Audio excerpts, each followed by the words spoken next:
Oh, look. Okay. Oh, there we There go. you go. We can hear you. Welcome. Hey, welcome. Hello. Good morning. I'm Miss Hi. Anderson, support staff at Kornblum. This is Miss Neighbors and her awesome fourth grade class. Good morning, Miss Neighbors. Good morning. Thanks for joining us. No problem. My pleasure. So tell us all about you. And your title, is it Mr. Taylor or Captain Taylor or? It's Mr. Taylor. I am Okay. retired, so that's all that other stuff doesn't count. Okay. Okay, my name is Alan Taylor, and I was an LA County firefighter paramedic for 31 years. And I have been retired for 15 years now. And I did work in a lot of all over, a lot of the county all over, but sometimes in Hawthorne there, a couple of stations. I've worked in some of the stations there in Hawthorne and in Lenox, the local, those are the closest ones there to you that I've worked in. Uh, Palos Verdes, West Hollywood, Marina Del Rey, uh, Malibu. And I also flew in the helicopters for 6 years. And so right now, there's fires burning in Pacific Palisades right now. And when you see the helicopters out there, and especially the yellow and white ones like this one here, this is one of the ones I used to fly in all the time. And the county fire department has, I don't know, maybe a dozen helicopters now. I'm not sure, not a dozen, but they've got a bunch. They've got a bunch of helicopters now. And so what they do on a brush fire, they establish an area where the helicopters will safely land, and they assign a fire engine to it, and they help. There's a tank on the bottom, and they fill the water in the tank at the bottom. The smaller helicopters hold 500 gallons of water. The large helicopters hold 1,000, and they go off and drop the water, and they come back and get some more, and they do it over and over and over and over again. Uh, and my job in the helicopters, when they're fighting fires, is to make sure the landing area is safe, to let them, I act like an air traffic controller, bringing the helicopters in and taking them out. Sometimes I fly on them, fly in them while they're making their runs and dropping the water. I was not a pilot. I did get to fly it though sometimes. That was fun, but I'm not a pilot. And but I was a crew chief. So also on the helicopter, there's a hoist. It's an arm that hangs out off to the side with a drum with a lot of cable, like 300, almost 300 feet of cable.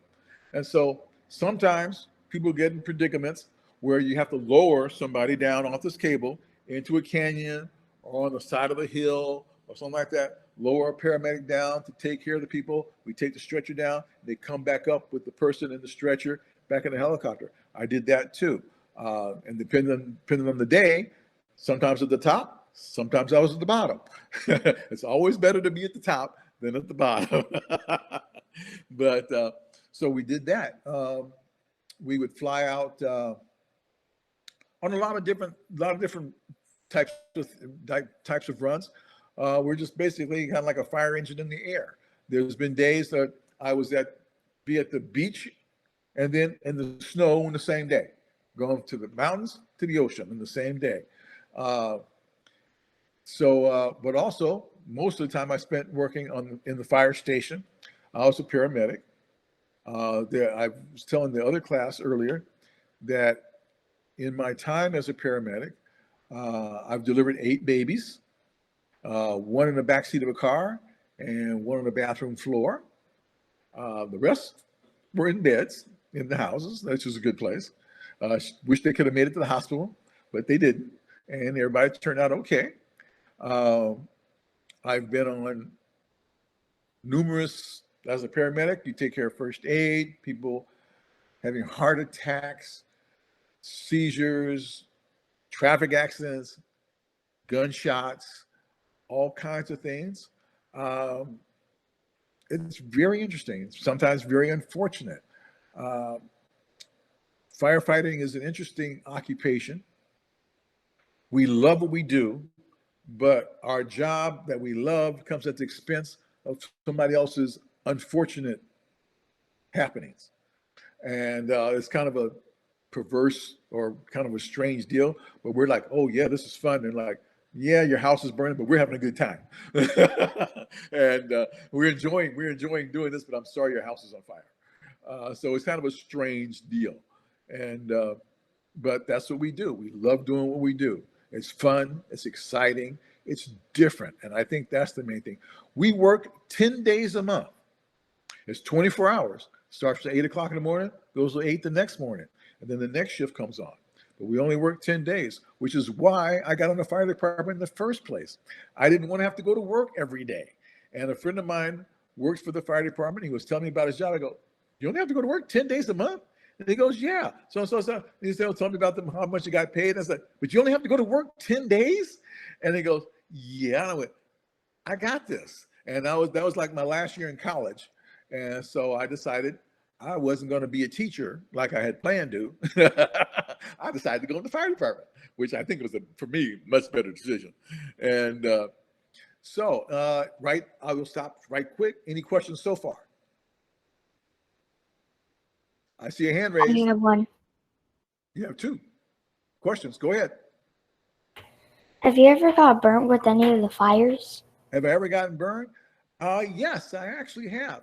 Um, in the old days, uh, before a lot of safety equipment gets evolved and things come out, we have the hoods they have a Nomex hood. It's a fireproof hood. You put it on and it covers everything like that except for your eyes, so you can use your mask and stuff like that. Well, you see, I have a mustache, and when I had hair, I had sideburns, and you'd go in a fire and you come back and stuff, and you go, "What's that smell?" And you look in the mirror, and half your sideburns are gone, or your mustache is. I was like, "Oh!" So like you were the main course of the barbecue because that was your hair that was burned off.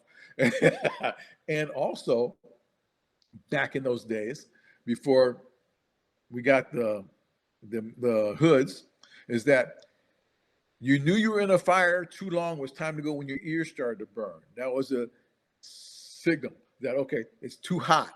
You need to get out of here. If you feel your ears starting to burn, it's like, it's time to go. And doesn't make a whole lot of sense, but that's what they did in the old days. And crawling around in a fire, like embers are falling like you see on TV, sort of like you see on TV. It's not really like that, but it is. Uh, Stuff falling down around you. You're fighting a fire, and all of a sudden, an ember falls in your boot, and your foot's like, oh, you take the hose, fill your boot up in water, then take it out and keep on going until the fire's over. Um, Go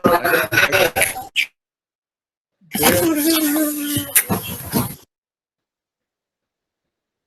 Oh, okay. Um, I know you guys watch 9/11, Station 19, and Chicago fire. It's like that, but it really isn't. But it's sort of like that. They can't do it. It's like when they go into a fire, they've got this perfect vision. They can see everything. No, that doesn't work that way. Yes, dear. Sophia, you have a question. I have two questions.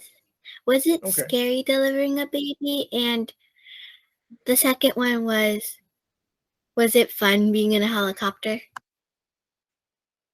The first question is about delivering a child. A little scary. Those guys come out, they're all slippery. You don't want to drop them. But no, it was, we've had the training. And we go back to our training. It was not that bad. You just don't want any complications. So, but most childbirth is going to happen whether you want it to or not, because that's Mother Nature. And it's going to happen. And most of the time, everything comes out fine. And unfortunately, on all mine, everything was good. And you asked about the helicopter. Yes, it was a lot of fun flying the helicopters. That's what I liked the most. Flying over LA, seeing everything there is to see. We would land in the middle of the street sometimes for a traffic accident to pick up a patient, or on the freeway. And so, yeah, that was a lot of fun. Big time, a lot of fun. Questions? Yes. I see a hand. Katie? My question is, have you ever tried to save someone but they were already dead? like in a house fire? Can you speak louder or come closer to the microphone? I can't hear you. Have you ever tried to save someone but they were already dead? Yeah. I've seen a lot of dead people. Yeah, there was a lot of people out there, whatever a lot is, that I wasn't able to help, or they died in my arms, or they died en route to the hospital. Uh, People, heart attacks. People call for a heart attack, but the person is already passed, and that's all we can do. Go, well, sorry, we can't do anything for you. We take them with us so the person's not sitting there in the house. Uh, but yeah, it does happen. It does. It's happened a lot, and it's not something you really get used to, but you file it away, and it's like, okay, that's there. You put it in the back of your mind and go about your business. Because if you let all those little disappointments get to you, you couldn't do your job. Any other questions? Come on, I know you guys have questions. Emma has her hand up. Go ahead, Emma. Nice and loud, please. Oh, come on.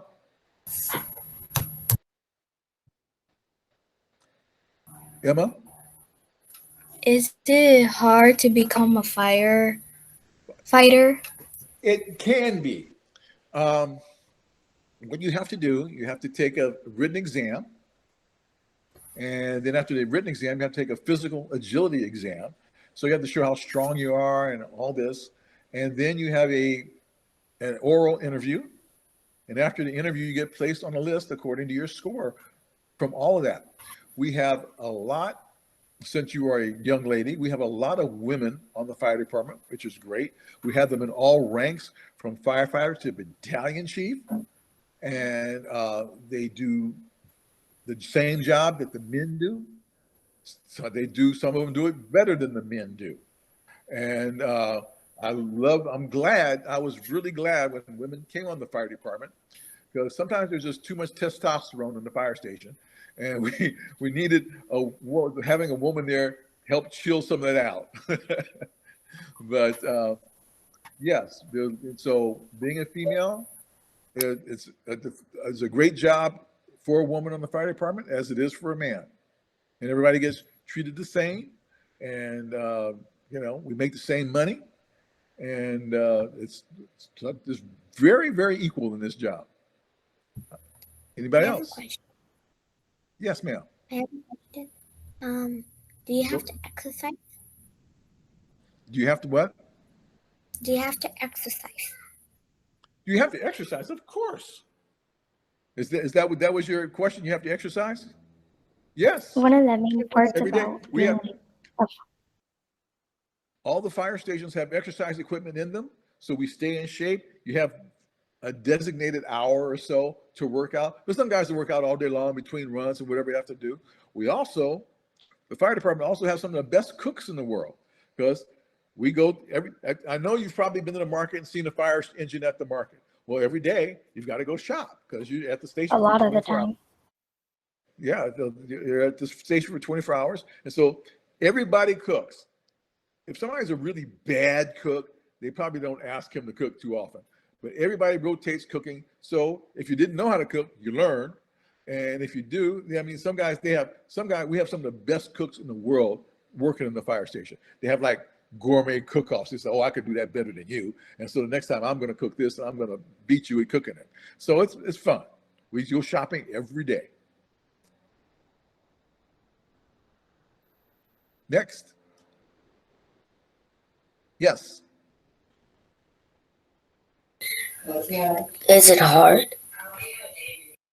Is what hard? to do the job? To do the job.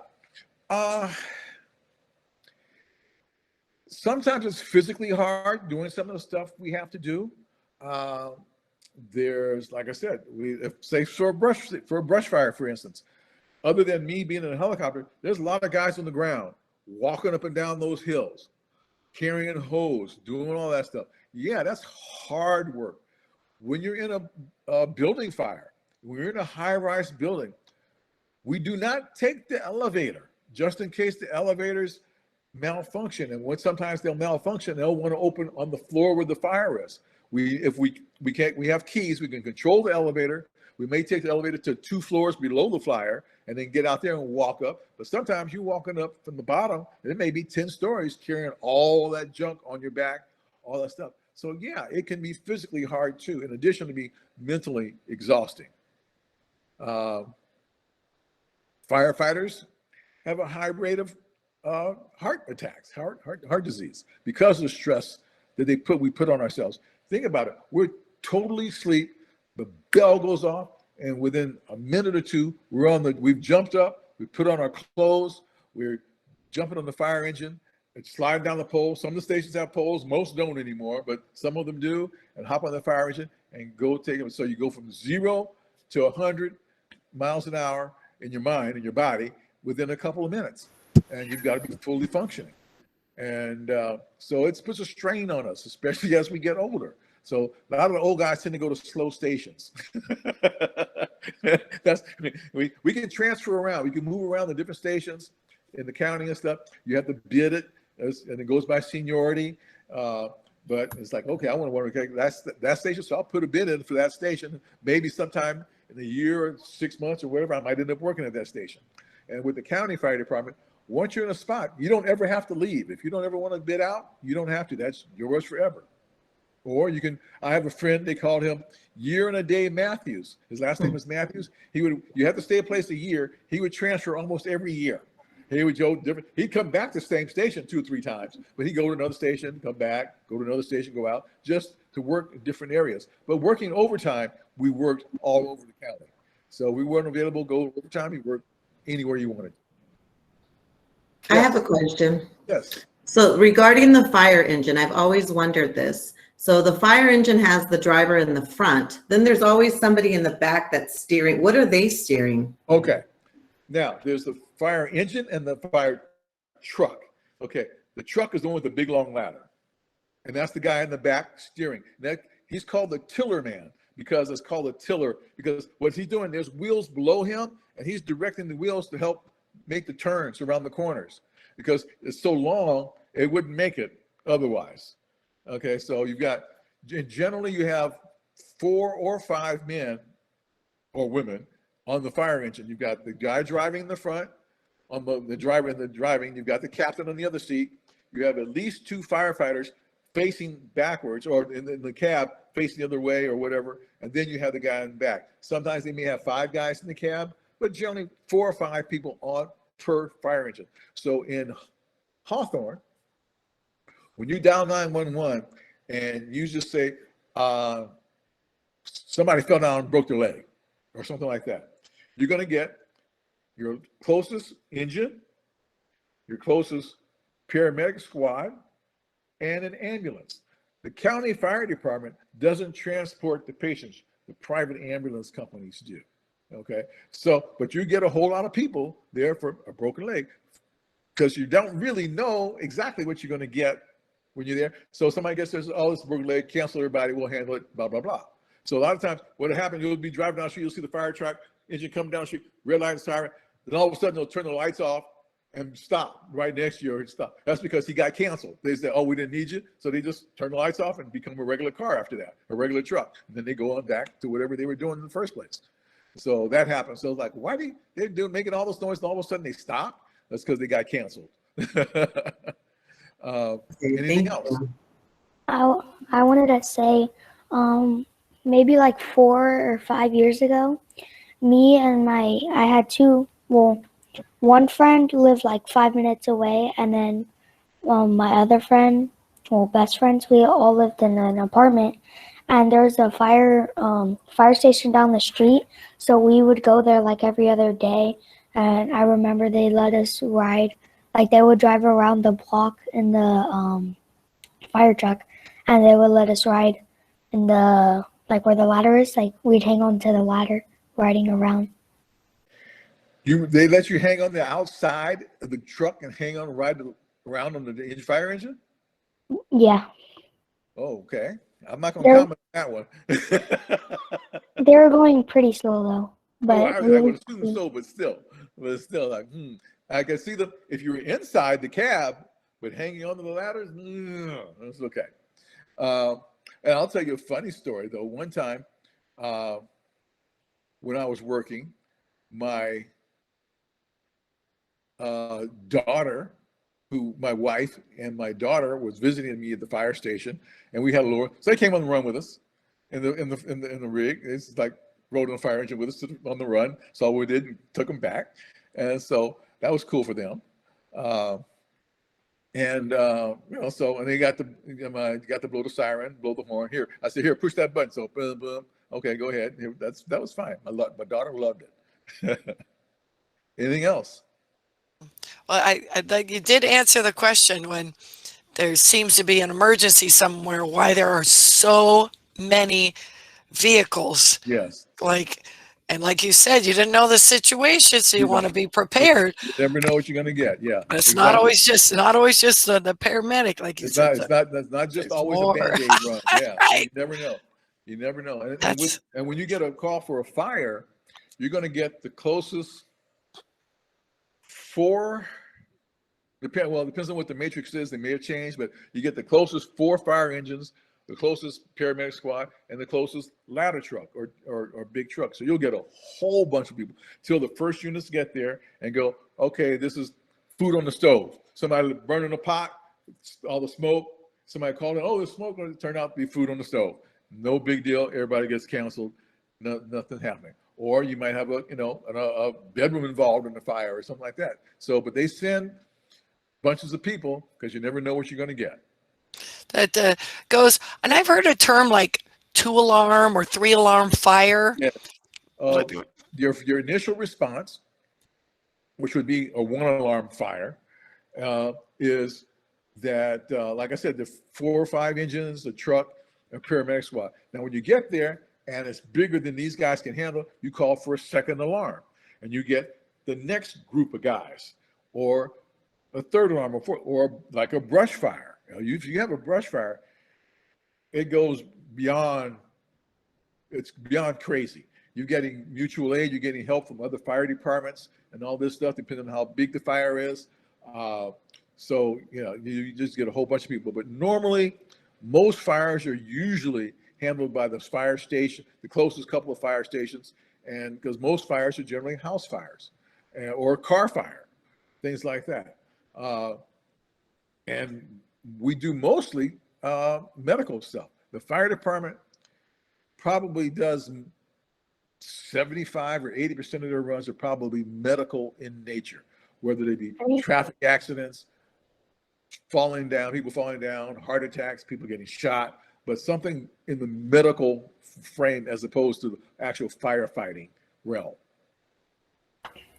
I remember me and my grandma had got into an accident, what was it, like a month or 2 ago? And there was like 2 cop cars, a paramedics, and a fire truck. Yeah, there was everybody shows up. Well, the police. I had hurt my leg. Okay, well, somebody whenever there's an accident, somebody will call. There's an accident on the freeway or whatever. So you'll get, like I said, you'll get the first fire engine, you'll get a paramedic squad, and then if it's a traffic accident, you're going to get cops, the police, either sheriffs or PD or highway patrol, depending on where you are, and a tow truck, and you got a whole bunch of stuff for a traffic accident too. And hopefully nobody was really hurt and didn't have to go to the hospital. We crashed, but I hurt my knee, and my grandma, she had gone to the paramedics because she had hurt her leg a couple years ago, and then it started hurting a lot more now. Okay. And I hope everybody was wearing their seatbelts. Luckily, we were. And luckily, you should always wear your seatbelts. Always. I think Katie had a question, and then Sophia. Go ahead, Katie.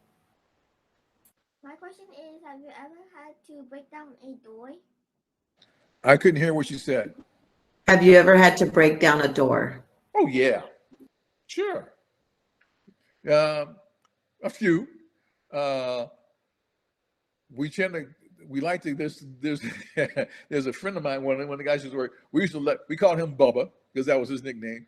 And we let Bubba break down the doors. Bubba was a big guy. Come on, boom, Bubba break down the door. But we have tools. Some doors you can't break down. We have tools to cut. We have saws. We can cut through a door. We've had to cut through the burglar bars you see on windows. We have to cut those out. Sometimes it takes a long time, unfortunately, to get those bars off windows sometimes. Or I cut remember security door. like there was a fire near my house. Like it was a house across one or two houses across, and they had a fire, and there was like four.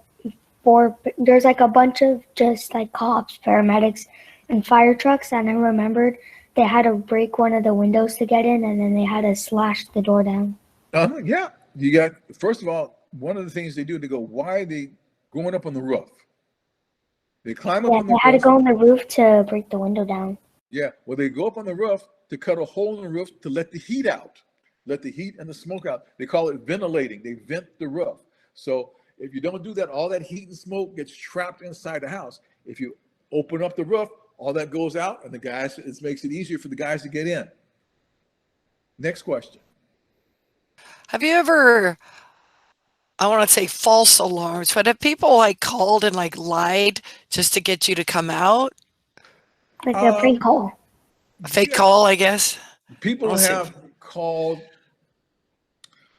for things that we didn't need to do. Back, a lot of times they've called, well, this is a long time ago, they wanted just a ride to the hospital. Nothing was really wrong with it. I mean, not that something was wrong, but it wasn't an emergency. But they also knew that if they came in an ambulance, they get bumped to the front of the line. So they didn't have to stay in the waiting room with everybody else. So, yeah, if you went by ambulance, like, oh, this must be, you get right in. Pay the price later. Yeah. No, actually, there's no, in the LA County Fire Department, there's no charge for an ambulance ride. You don't get a bill. At least they didn't used to. I don't know about things may have changed, but now LA City will bill you. The county won't. They didn't used to anyway. They were going to try to start billing for helicopter rides, but that didn't go through. Yeah. So, anything else? Go ahead, Sophia. I just wanted to say one time my family got in a big car accident that they hit my uncle's truck, and me and my cousins were sleeping in the back, and we didn't have our seatbelts on, and when we woke up we were literally bouncing. We literally bounced. Yeah, I believe it. And see, if you had your seatbelts on, bouncing around like that, you could have really been hurt. Could have, and you're lucky you weren't. That's why always wear your seatbelts. Always. Anything else, or is our time's getting close to being up? Isn't it? No? Okay. It is. We have about 1 minute left. Maybe Okay. time for one more last question. Who has a question? Oh, Marcela's hand is up. Go ahead, Marcela. She looks sleepy more than What year did you start being a firefighter? What was that? What year did you start being a firefighter? What year did I start being a firefighter? I became a firefighter in 1975, and I retired in 2006. So I guessed a random day from when you started, and it was right. I didn't understand that question, the statement. Well, no, 'cause when she asked what time you started, I was thinking like, oh, I'm gonna just. We thinking started like, 8 oh. o'clock in the morning. Is that what you meant? No, but I meant like, oh, I'm just gonna guess that you're gonna say 1975, and it was. Oh, well, good for you. Yeah, and I retired in 2006. I worked for 31 years. My mom was born in 1975. Oh, okay. I'm a little older than her. I'm a little older than most of your mothers and fathers, probably, maybe even more than your My dad grandfather. was born 1957. Okay. I'm still older than him. Mr. Taylor, we appreciate you taking the time to be with us, and we thank you for your service, and let's give him a big round of applause, guys. That was really some fun, great information. Well, thank you very much. It's always a pleasure. Happy retirement too. Enjoy your time. Yeah, Oh, I enjoy. do. Thank I you. do. Thank you for sharing with us. That's pretty You're cool. welcome. Hopefully inspired some kids, Hopefully right? so. Oh, Absolutely. All righty. Thank you very much. If you thank can you. Bye-bye. click on end the call right in the middle there. Come here. Thank you. Thanks again. Oh my gosh, how That was cool. awesome. Let me Yeah, that's neat that he gets